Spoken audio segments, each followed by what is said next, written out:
네, 지난 이틀간 우리 하나님께서 우리에게 진리가 무엇인가에 대해서 말씀해 주셨습니다. 첫날은 부르심대로 살아라. 그것이 너가 이 땅에서 살아야 될 삶이고 그것으로 우리의 삶이 결국은 평가받게 될 것이라 말씀을 드렸습니다. 평가받는다고 하니까 그럼 어떻게 살아내나 하겠지만 하나님 우리에게 부르심만 주신 게 아니라 부르심대로 살아갈 수 있는 은혜를 주셨다고 함께 말씀을 드렸죠. 우리 안에 있는 은혜는 우리로 하여금 부르심을 충분히 살아갈 수 있도록 하나님 우리에게 허락해 주세요. 하나님 그렇게 무지막지한 분이 아니세요. 우리에게 이 길이야 라고 말씀하시면 그 길을 갈 수 있는 힘도 주시고 지혜도 주시는 그런 분이세요. 우리 안에 그런 은혜가 있다는 것을 여러분 꼭 믿으시길 바라요. 네. 우리 안에 하나님이 이 부르심을 살아낼 수 있는 은혜를 주셨다. 이 진리를 믿고 나아가면 분명 내 안에 있다는 걸 여러분 알게 되실 거예요. 그리고 어제는 우리가 또 다른 부르심에 대해서 들었죠. 그건 바로 하나됨이라는 부르심이었습니다. 이미 하나되게 하신 성령님의 하나되게 하신 걸 우리가 어떻게 잘 지켜낼 것인가에 대한 말씀을 좀 들었죠. 공동체적인 부르심을 잘 감당하는 건데 그건 바로 사랑하는 거였습니다. 참아주고 그죠? 온유하게 대하고 그런 겸손하게 대하는 것들이었습니다. 이제 우리가 오늘이면 이 예배 뒤로 이제 수련회를 뒤로 하고 우리 삶의 일상의 자리로 나아갑니다. 수련회를 많이 참석해 보신 분들은 알겠지만 돌아가면 여전히 여전한 내 삶, 나는 좀 은혜를 받아서 좀 마음이 새로워졌는지 모르지만 나를 둘러싼 모든 사람들은 다 그대로인 세상을 우리는 또 접하게 됩니다. 그 속에서 우리는 선택을 또 해야 돼요, 여러분. 진리를 믿든지 비진리를 믿든지 이건 우리가 여전히 선택해야 합니다. 이 수련회를 통해서 우리가 깨달은 것이 진리라면 우리가 우리 삶의 자리에 돌아가서도 이 진리를 붙잡고 계속해서 살아가는 것이 우리에게 필요하겠죠. 그렇지 않으면 여러분 우리는 이전에 그랬던 것처럼 또 다시 비진리를 또 붙들고 우리는 또 살아가게 될 거예요. 우리는 어떻게 하면 이 진리를 계속해서 붙들고 믿고 우리의 일상에서 살아갈 수 있을까요? 진리 속에서 더 자라가려면 우리에게 뭐가 필요할까요? 오늘 말씀에서 그것을 우리에게 얘기해 주고 있습니다. 우리 17절과 18절 말씀을 같이 한번 합독하겠습니다. 그러므로 주님 안에서 내가 이것을 말하고 간곡히 부탁합니다. 여러분은 다른 민족들처럼 살아가지 마십시오. 그들이 자기들의 헛된 생각 속에 살아가고 있는 것처럼 하지 마십시오. 그들은 생각이 어두워져 있습니다. 하나님의 생명하고는 멀리 떨어져 있습니다. 우리가 비진리를 믿고 살아가는 삶에 대해서 성경이 뭐라고 표현을 해놨냐면 헛된 생각 속에 살아가고 있는 거다. 또 생각이 어두워져 있다 이렇게 말해요. 그렇게 살아가는 모습이 바로 뭐라고 되어 있냐면 다른 민족들처럼 살아가고 있다. 다른 민족들이라 하면 하나님의 선택받은 거룩한 백성들이 아닌 사람들의 삶을 말합니다. 하나님을 삶의 주인으로 인정하지 않는 사람들. 에베소서가 쓰인 이 시대적 표현으로 따지자면 이 사람들은 누구냐면 하나님을 인정하지 않는 이방인들을 뜻하는 거예요. 그럴 때의 삶의 모습이 도대체 구체적으로 어떻길래 생각이 어둡다, 헛된 생각 속에 빠져 산다 이렇게 말을 하는 것일까? 이어지는 18절과 19절을 보면 그들의 삶의 구체적인 모습이 나와 있는데요. 우리 18절과 19절을 같이 합독합니다. 그들 속에 있는 무지 때문이고 그들의 마음의 고집 때문입니다. 그들은 수치심이 없어져서 멋대로 놀아났습니다. 탐욕을 부리며 온갖 더러운 일에 빠졌습니다. 여기 보면 몇 가지 그들의 삶의 특징이 있는데요. 첫 번째는 무지함이래요. 헬라어로 포로시스라고 하는데 문자적인 뜻은 굳어진다 이런 뜻인데요. 한마디로 좀 무감각해지는 것을 말합니다. 하나님에 대해서 무감각해지는 거예요. 영적인 무감각. 우리 예수 그리스도를 믿지 않는 사람들의 세상 사람들의 삶을 보면 사실 하나님에 대해 별 관심도 없고 그죠? 알려고도 하지 않는 그런 마음들이 있잖아요. 그 무지함. 우리는 본래 하나님을 알도록 창조됐습니다. 성경은 그렇게 말하잖아요. 창조물 중에 유일하게 하나님의 형상대로 창조됐고 하나님이 직접 생기를 불어넣어 만든 존재, 바로 우리잖아요.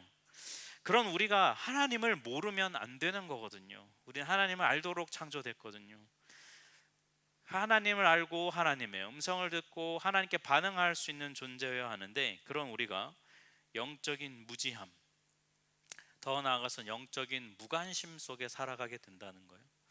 만약 우리가 이 수련을 내려가서 또 일상을 살아가면서 하나님의 진리를 잘 붙들지 않으면 어느샌가 영적인 무지함, 영적인 무관심 속에 살아가는 우리 자신을 발견하게 된다는 거예요. 또 두 번째 태도가 있는데 뭐냐면 이거는 고집입니다. 마음의 고집. 이 영적인 무지함은 타락한 인간에게 좀 자연스러운 반응이에요. 하나님을 알려고도 하지 않고 하나님을 영화롭게도 하지 않으려 한다는 로마서의 고백과 같은 건데, 고집은 조금 달라요. 고집은 뭐냐면 알면서도 아니라고 말하는 거예요. 머리로는 알지만 마음으로 받아들이려고 하지 않는 태도가 고집이에요. 진리를 받아들이려고 하지 않는 태도, 비진리를 따라가려고 그냥 선택해버린 태도, 그걸 가리켜 고집이라고 말합니다. 이 고집은 의지적인 결단이 들어가 있는 거기 때문에 믿음의 결단과는 좀 반대가 되는 모습입니다. 믿지 않기로, 순종하지 않기로, 받아들이지 않기로 스스로 결정해버린 삶의 태도, 이렇게 살아가는 모습이 있다는 거예요. 세 번째, 생각이 어둡고 헛된 생각 속에 살아가는 사람들의 모습은 수치심을 모르는 태도입니다. 부끄러움을 상실한 거예요, 여러분. 요즘 사람들 보면 그런 사람들 너무 많잖아요. 분명히 사람이 죄를 짓고도 부끄러워하지 않는, 뭐 어쩌라고, 뭐 나만 그러나? 다들 그렇게 사는데 뭐 왜 나한테만 그래? 이런 그 뻔뻔한 태도. 죄를 짓고도 여러분 뉘우칠 줄 모르는 거는 마음이 고장난 거잖아요. 사람은 죄를 지었을 때 뉘우치고 반성할 줄 아는 게 기본적인 심성이어야 하는데, 그러지 않는 것은 마음이 고장난 겁니다. 죄를 더 이상 죄로 여기지 않는, 이게 다른 세상 사람들의 모습을만 말하는 게 아니라 여러분 우리도 이렇게 충분히 될 수 있어요. 죄를 계속 반복해서 짓다 보면요, 어느샌가 우리 마음이 이렇게 됩니다. 그냥 남들이 다 하는데 뭐, 그러면 나도 똑같이 뻔뻔해질 수 있는 거잖아요. 부끄러움이 없는, 도덕적인 무감각함에 빠지는 시대. 요즘 보면 진짜 너무 많이 있는 것 같아요. 네.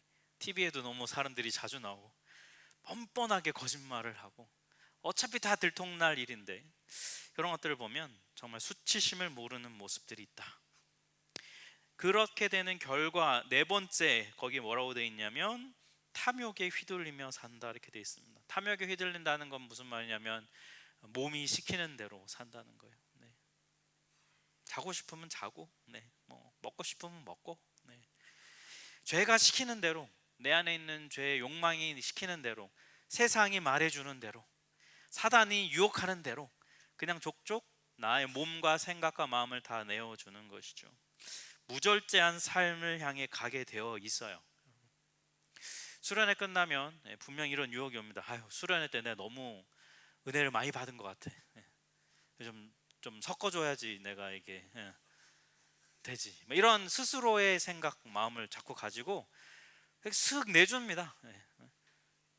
이틀이면 원상복귀 될 거예요, 여러분. 진짜로 마음이 가는 대로 그렇게 자꾸 살아가게 됩니다. 이런 삶에 대해서 바울이 22절에 뭐라고 딱 단호하게 얘기하냐면 한마디로 정리해 주는데요, 22절을 같이 한번 합독합니다. 여러분은 지난날의 생활 방식에 따라 사는 옛사람을 떨쳐내 버려야 합니다. 옛사람은 속이는 욕망을 따라 썩어가고 있습니다. 네. 저도 여러분도 수련회 많이 다니셨겠지만 저도 한 수련회 많이 다녔습니다. 정말 최소한 100번 이상은 수련회를 다녔던 것 같아요. 네. 세보지 않아가지고 잘 모르겠어요. 근데 수련회를 다녀올 때마다 늘 마지막 날에 막 울면서 결단하고 뭐 다시는 하지 않으리라.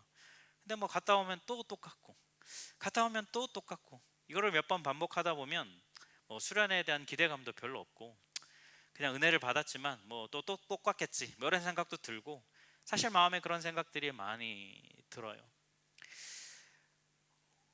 어느 날인가 좀 고민을 해봤습니다. 왜 변화하고 싶다고 그렇게 울며 불며 막 그때 진심으로 결단을 하는데, 왜 일상으로만 돌아가면 이 수련회 때 받았던 은혜가 아무것도 아닌 것처럼, 때로는 그때 내가 속았던 것 같아. 그다음 찬양, 너무 괜히 찬양 막 감정 막 음악 막 이렇게 막 마음을 막 이렇게 해가지고 막 날 막 조작한 거 아니야? 막 이런 생각이 들기도 하고, 분위기에 내가 취해가지고 내가 은혜를 받은 것 같아. 막 이런 생각도 들고. 왜 그런 생각이 드냐면, 갔다 와도 별 변화가 크게 없는 것 같으니까요. 물론 변화가 완전히 없는 건 아닌데, 어느 선 이상은 넘어가지 못하는 제 자신을 자꾸 발견하게 되니까 뭐지? 이런 생각이 참 많이 들어요. 오늘 말씀을 준비하고 하면서 예전에도 알았던 거지만 좀 더 분명하게 좀 정리가 됐던 부분이 있습니다. 우리가 은혜를 받고 진리를 깨닫고, 그래 이게 맞아, 이게 하나님의 뜻이지 라고 깨닫지만, 우리는 자꾸 은혜 받기 이전의 삶으로 돌아가려는 성향이 있어요. 그런 유혹을 느낍니다. 네. 여러분 집으로 돌아가면 분명히 느끼실 거예요. 분명 어젯밤에 참아라, 참아야 되는 단점 참. 그렇지만 또 어느샌가 돌아보면 예수님 없이 혼자 참고 있다가 또 폭발하고 나싱이 되는 이런 삶을 또 우리가 반복할 수 있거든요. 왜 그러냐면, 일단은 제일 큰 문제는 우리가 살고 있는 세상이 그런 곳이기 때문입니다. 지금 여러분 이 편지를 읽고 있는 사람들은 에베소 교회 사람들이에요. 이 당시에 에베소 교회는 아데미 신전을 굉장히 큰, 세계 7대 불가사의 중에 하나였던 그 엄청난 아데미 신전을 섬기는 도시의 사람들이라는 자부심이 있었어요. 그 에베소 사람들에게. 그런 도시 속에서 여러분, 그리스도인들의 숫자는 분명히 극소수였을 거예요. 1%도 안 되는 아주 작은 그런 사람들이었을 겁니다. 근데 이 사람들이 처음부터 모태신앙으로 사는 게 아니잖아요. 이전에는 아데미 여신을 섬기고 그냥 때가 되면 거기 흘려가서 그 도시의 흐름에, 그 삶에 따라 그렇게 살았던 사람들이에요. 그러다가 복음을 믿고 예수님을 주로 영접했잖아요. 그러다 보니 은혜를 알고 믿고 변화됨으로 살아가지만, 여러분 그들의 살아가는 삶의 자리는 에베소예요. 그러니까 이들에게는 뭐예요? 다시 이전에 아데미 여신을 섬기던 삶으로 돌아가고 싶은 유혹을 자꾸 느꼈을 겁니다. 그 충동을 계속해서 느꼈을 거예요. 핵심적인 이유가 뭐냐면, 그게 익숙하기 때문에, 여러분 익숙하기 때문에. 은혜를 받은 이 삶이 그들에겐 새로운 삶이잖아요. 이전엔 알지 못했던, 좀 낯섭니다. 여러분 익숙하지가 않아요. 이게 진리인 건 알겠어요. 그런데 낯선 거예요. 내 삶의 자리를 잡지 못하는 거예요. 옳은 건 알겠지만 좀 어색하고, 마치 굉장히 좋은 옷인데 좀 맞지 않는 것 같은, 좀 나한테는 어울리지 않는 것 같은 그런 옷을 입은 그런 느낌. 은혜를 받고 여러분 우리가 진리를 믿고 잘 해보려고 하다가도요, 금방 저항감에 부딪히면 우리의 마음이 이렇게 삐그덕됩니다. 그러면 어떤 생각이 드냐면, 아휴 그냥 살던 대로 살자. 지금 내 이 나이 와가지고 내가 은혜 받았다고 변한다고 얼마나 변하겠어. 무슨 영광을 내가 보겠다고 아둥바둥하냐. 그냥 원래 하던 대로 하자. 이렇게 마음이 돌아가면서 지난날의 생활 방식으로 돌아가게 되는 거예요. 그러니까 아무리 수련회를 다녀도 돌아가면 자꾸 또 원래대로 돌아가는 느낌이 드는 거죠. 용서는 무슨 용서냐, 그냥 귀찮다, 그냥 살자, 이런 마음이 드는 거죠. 핵심이 뭐냐면 여러분, 우리는 익숙함의 노예라는 거예요. 익숙하지 않은 새로운 것을 삶으로 도입해서 살아내는 걸 여러분 우리는 꺼려합니다. 여러분 수련회 와가지고 조편성 제가 이제 조 짜면서 가능한 한 모르는 사람들 섞이려고 되게 제가 노력하면서 짰거든요. 처음 새로운 사람 만나면 여러분 힘들잖아요. 서로 또 이름 얘기해야 되고, 뭐 독일에 왜 왔는지 얘기해야 되고, 수십 번 얘기해 또 얘기하고, 뭐 어디 사냐, 또 뭐 친인척 연결하고, 뭐 막 새로 만나면 그런 걸 해야 되잖아요. 그러니까 이게 마음에 사람이 저항감이 있어요. 그걸 넘어가려는. 우리는 익숙한 걸 좋아하지 새로운 거 별로 안 좋아해요, 여러분. 나는 새로운 거 좋아하는 분도 있겠지만 뭐 그건 흥미로 그런 거지. 여러분 삶이 매일매일 막 새로우면 어떻게 되겠어요? 여러분 좀 스트레스 받지 않을까?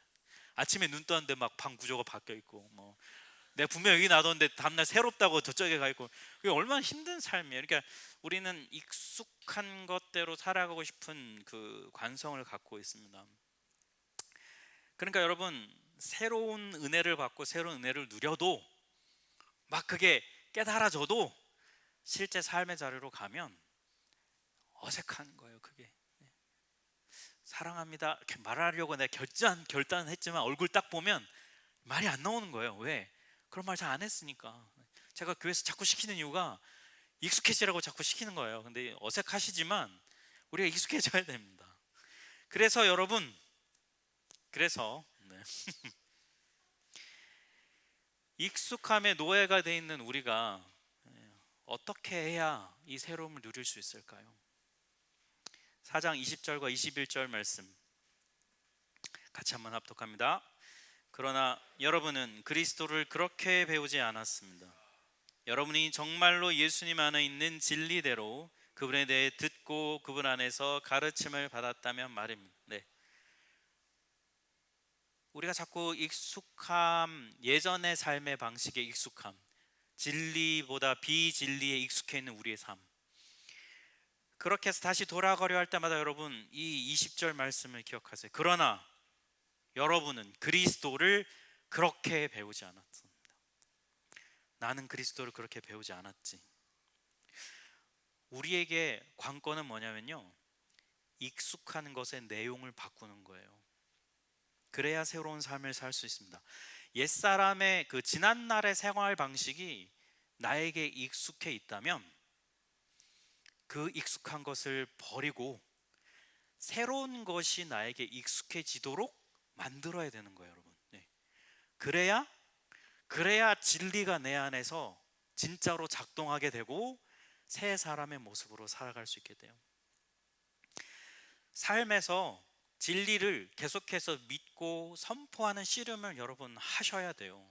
그냥 내비두면 안 돼요. 우리 자신을 연습을 해야 됩니다. 그래서 진리가 나에게 익숙해지도록, 새로운 이 새 사람의 모습이 나에게 익숙해지도록 자꾸 우리는 그 자리에 가고 그런 것이 익숙하다고 여겨지는 사람들과 만나고 그 자리로 계속해서 나아가야 돼요.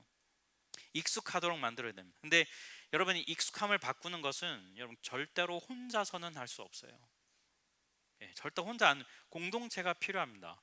옛사람의 지난날의 생활 방식이 아닌 새 사람의 모습, 이것이 맞아 다시 확인하고, 아 그래 이것이 맞지, 그래 이런 사람들이 나와 함께 생각을 같이 하는 사람들이 있지 라고 믿는 새 사람들이 있는 이 공동체가 우리로 하여금 진리가 익숙해지도록 우리를 도와주는 곳이 되는 거예요. 그럼 여러분 이 공동체에 꼭 붙어 있으셔야 돼요. 분명 여러분 세상의 삶을 살다 보면요, 그 방식이 자꾸 익숙해집니다. 세상 방식. 그럴 때마다 옛사람의 생활 방식이 익숙해지지 못하도록, 내 안에 자리 잡지 못하도록 그 흐름을 끊어야 돼요, 여러분. 그 흐름을 뚝뚝 끊어 주셔야 됩니다. 그래야 그것이 내 안에 물밀듯 밀고 들어오지 않아요. 그리고 여러분 정말 권면하는데 수요 찬양 기도에 좀 나오세요, 여러분. 진짜 그냥 제가 사람 채우려고 말하는 게 아니라 주중에 어느샌가 여러분 월화 수요일쯤 되면 또 세상의 흐름이 익숙해져 있어요, 우리가. 그죠? 그럴 때 그 흐름을 끊는 거예요. 하나님 나라의 영적인 흐름을 다시 내 삶에 불어넣어서, 아 그래 이것이 맞지, 그래 이것이 진리지, 찬양하고 말씀하고 기도하는 가운데 진리가 다시 내 안에 익숙해지도록 나를 자꾸 만들어가는 거예요. 그렇게 하지 않으면 우리는 어느샌가 옛사람의 생활 방식에 익숙해져 있는 거예요. 여러분 한번 익숙해지는 것을 바꾸는 거 진짜 어렵습니다.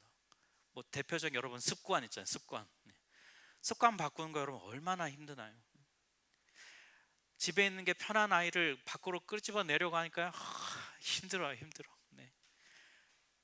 저는 그래서 이 부분을 생각하면서요, 진짜 어린 나이에 신앙생활을 하도록 하나님 나라의 진리가 익숙해지도록 아이들에게 가르치는 것이 얼마나 소중한가를 새삼 깨닫게 돼요.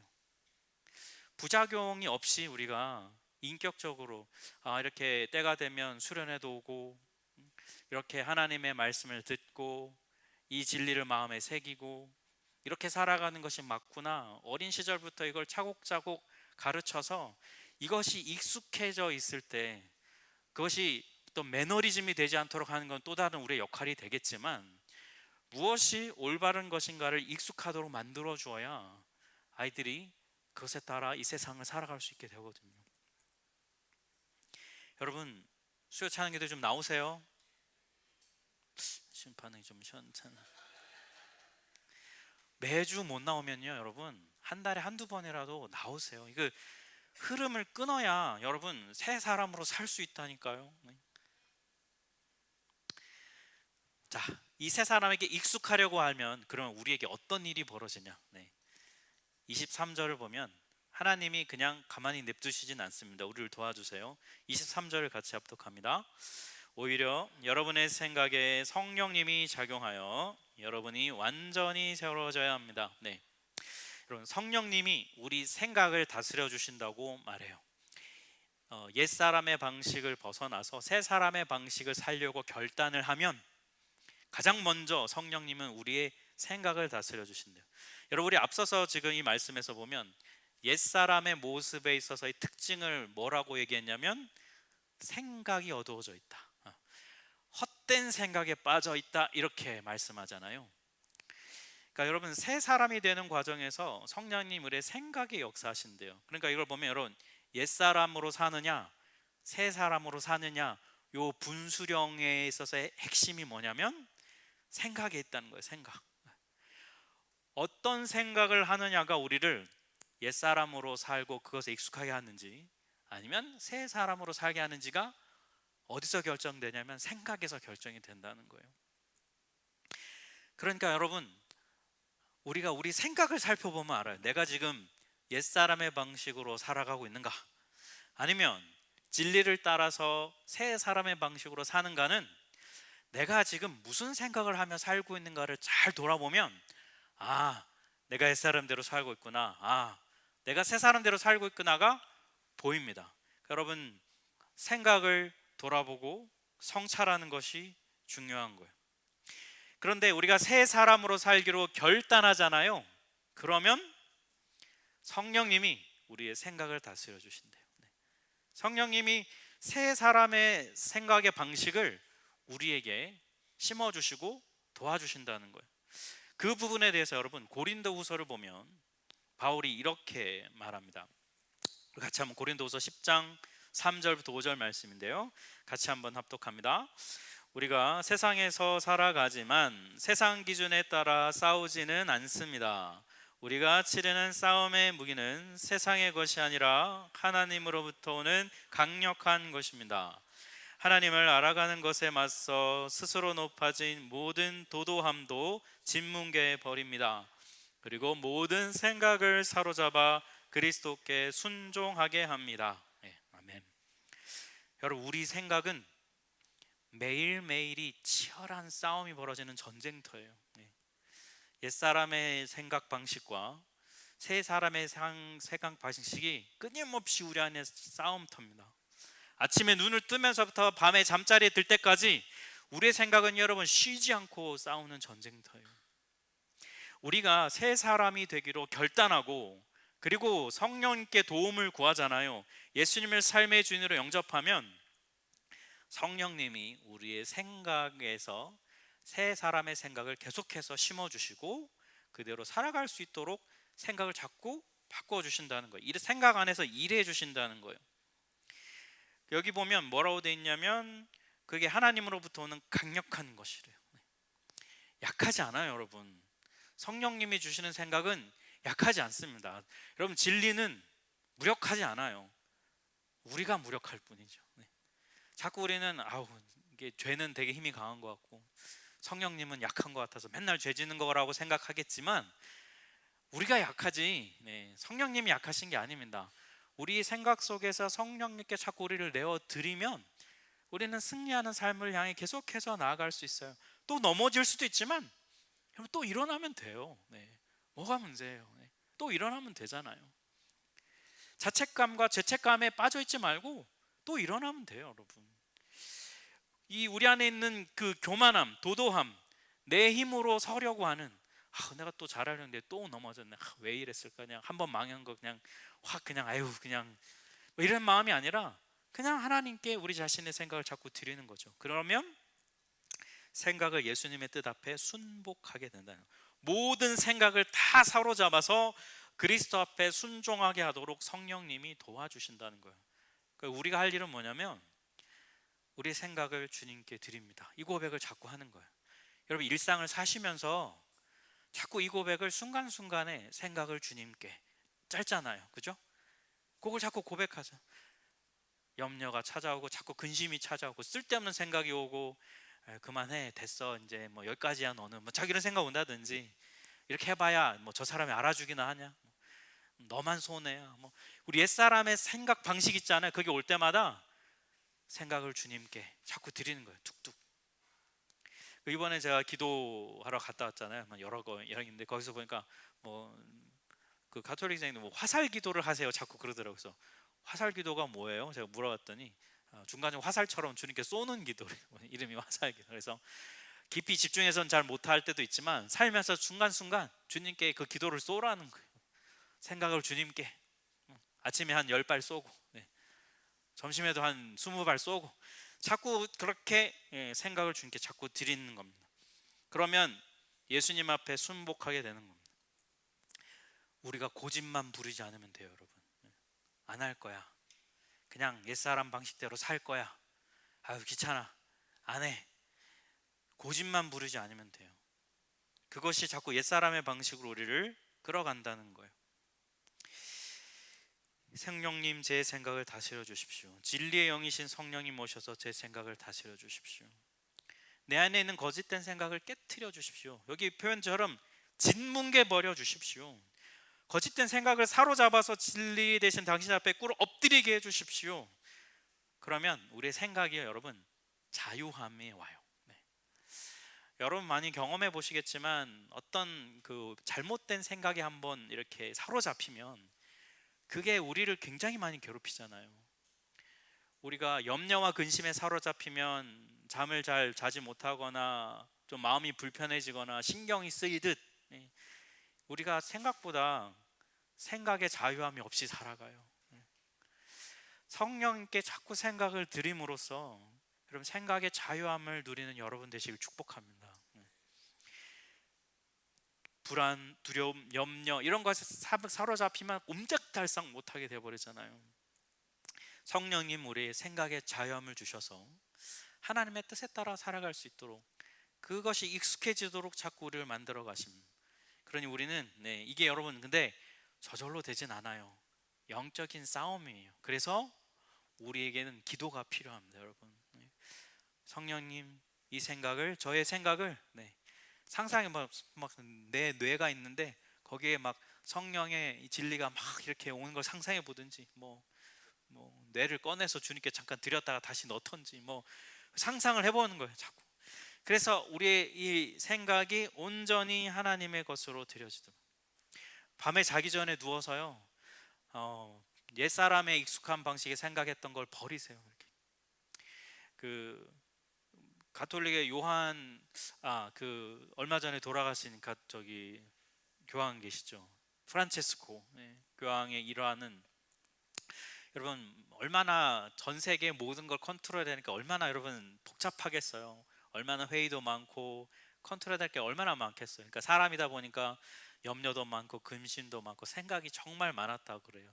그래서 그분의 방법이 뭐냐면 잠잘 때 옆에 그 이렇게 노트 쓰는 게 있었대요. 그럼 뭘 쓰냐면 자기의 지금 머리 안에 있는 복잡한 거, 염려가 되는 거, 생각을 거기다 다 쓰고 그 옆에 이렇게 하나님의 손을 형상화된 무슨 뭐가 있었나? 그리고 그걸 써서 그냥 그 손에 올려드리고 그냥 산다는 거. 네. 내 모든 염려, 생각을 다 그냥 당신께 드린다는 거. 네.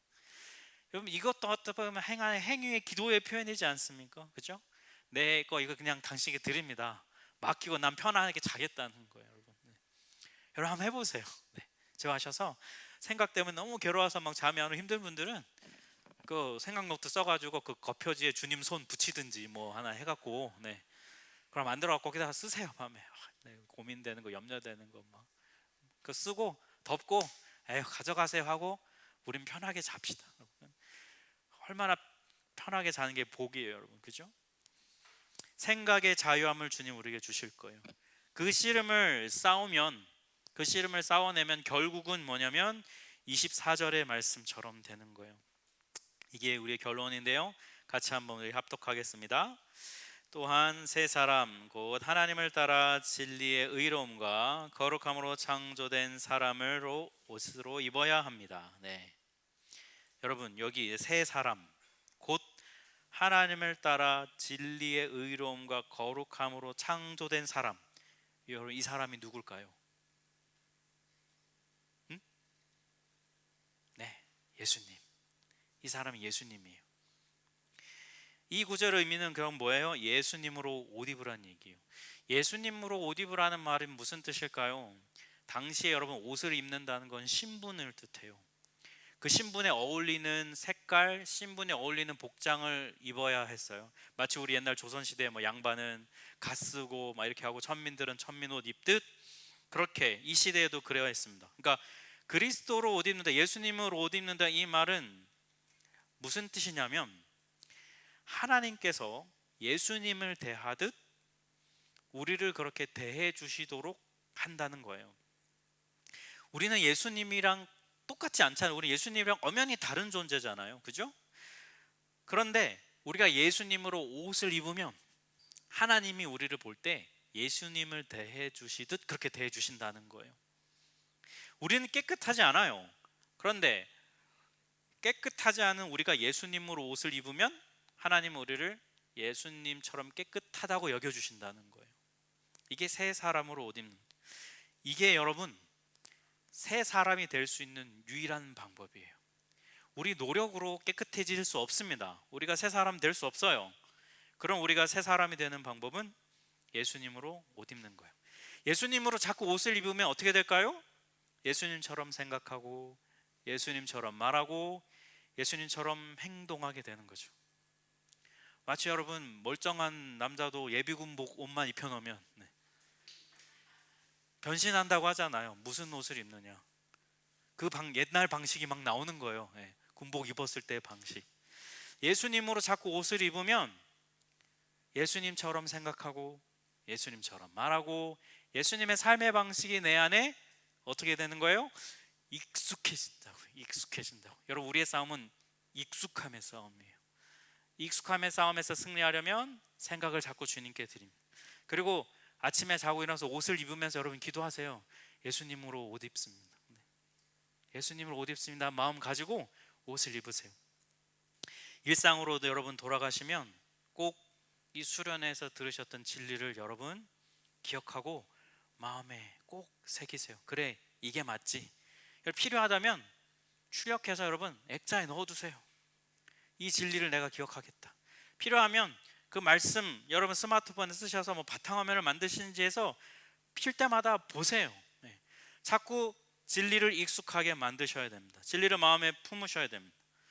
그래야 여러분 진리가 우리의 생각을 지켜주고 우리 그 진리가 우리를 그런 존재답도록 빚어가 주는 거예요. 네. 이 진리로 꼭 승리하는 여러분 되셨으면 좋겠습니다. 진리가 익숙해지는 여러분 되시고 예수님으로 옷 입는 여러분 되시길 축복해요. 마지막 우리가 영상 하나 좀 보겠는데요.